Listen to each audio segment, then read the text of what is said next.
Sur place, nous découvrons une peaunette en grande souffrance, enfermée dans un réduit au fond d'un garage. Bonjour à tous, aujourd'hui je vous raconte le sauvetage de Granola et surtout les circonstances dans lesquelles nous avons pu intervenir. Mais je ne sais pas si vous le savez, mais le gouvernement a mis en place une plateforme en ligne sur laquelle tous les citoyens, comme vous et moi, pouvons signaler une maltraitance dont on serait témoin. La plateforme Ma Sécurité, bien qu'encore perfectible, fonctionne. Et Granola en est la preuve vivante. Lorsqu'on y signale une maltraitance, c'est traité en local au niveau de la brigade de gendarmerie et également en centrale au niveau de la Division nationale de lutte contre la maltraitance animale, DNLMA. Alors évidemment, ils en reçoivent énormément tous les jours, mais essayent de prioriser au maximum en fonction de l'état d'urgence de l'animal. Et l'urgence de Granola a tout de suite alerté la DNLMA qui a pris attache avec nous pour qu'on l'aide à trouver une solution pour extraire cette peaunette en urgence. Granola étant à 6 heures de route de chez nous, j'ai passé quasiment ma journée à essayer de contacter des associations proches de sa localité pour qu'elles puissent intervenir. Étant très regardante sur le sérieux de la structure étant susceptible d'accueillir des animaux, je n'en connaissais qu'une qui malheureusement était déjà saturée et en train de gérer des cas très lourds aussi. Alors même si nous étions déjà à saturation avec un début d'année sous haute tension, il n'était pas envisageable pour nous de laisser Granola dans cet endroit où elle allait mourir. En tant qu'association de protection animale, nous attendons des autorités qu'elles se mobilisent pour les animaux, qu'elles répondent présentes à nos appels à l'aide.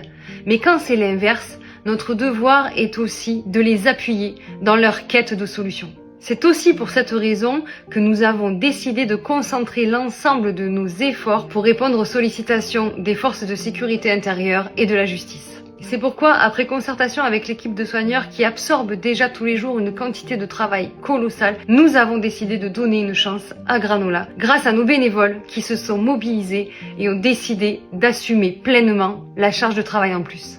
Granola était à 6 heures de route, il fallait donc partir tôt pour pouvoir faire l'aller-retour dans la journée. Nous avons choisi un itinéraire nous assurant de ne pas tomber non plus sur des blocages des agriculteurs et surtout, en cas de panne de notre véhicule qui totalise 250 000 km, l'autoroute était une solution plus safe. Arrivés au fin fond de l'Ardèche, nous sommes tombés sur des routes verglacées, de la neige. On va essayer de faire ça rapidement parce qu'il y a du verglas partout, donc le but c'est de repartir avant qu'il regèle.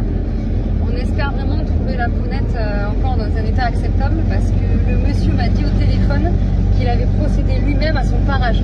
Ça peut être vraiment le pire des scénarios parce que s'il a fait ça n'importe comment, ce sera beaucoup plus dur à rattraper en orthopédie.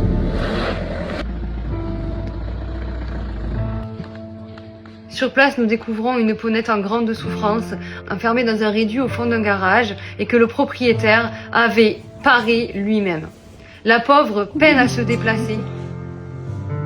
Ouf, ouais, c'est bien déformé devant. Attends, ma chérie.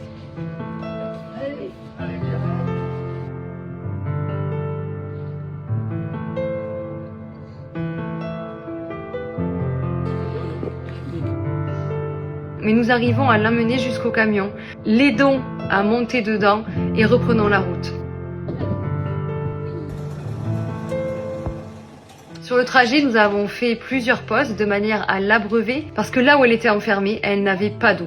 Nous l'avons donc abreuvée à plusieurs reprises et sommes enfin arrivés au refuge vers 22 h où notre équipe avait préparé un box douillet pour l'accueillir accompagné d'un petit mot sur la porte.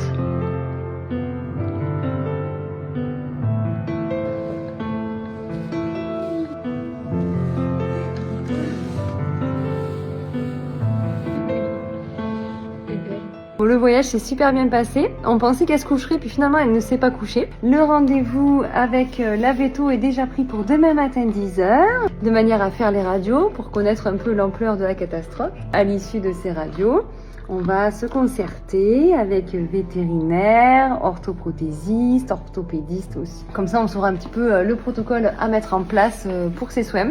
Et on va surtout faire en sorte, tous ensemble, de lui apporter les meilleurs soins. Le lendemain matin, en urgence, notre vétérinaire équin est venu procéder aux premiers examens radiographiques et à l'échographie de ses tendons pour dresser un bilan de sa capacité à accepter ou non des soins orthopédiques.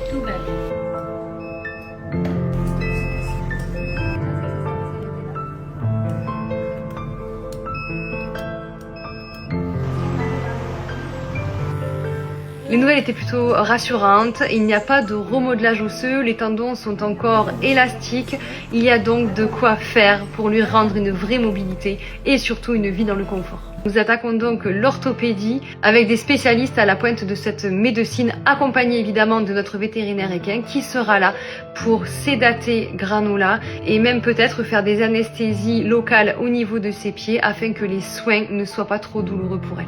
Nous vous donnerons évidemment de ces nouvelles. Je tiens à clore cette vidéo en remerciant la Division nationale de lutte contre la maltraitance animale et la brigade locale qui ont permis son sauvetage en le prenant au sérieux. Donc si vous êtes témoin d'une situation de maltraitance, n'hésitez pas à le signaler sur la plateforme Ma Sécurité qui va être encore améliorée à mesure qu'elle est utilisée. Quand les associations et les institutions agissent ensemble, tout est possible. Je veux croire en cette évolution et nous serons là pour vous témoigner des exemples qui fonctionnent. À très bientôt.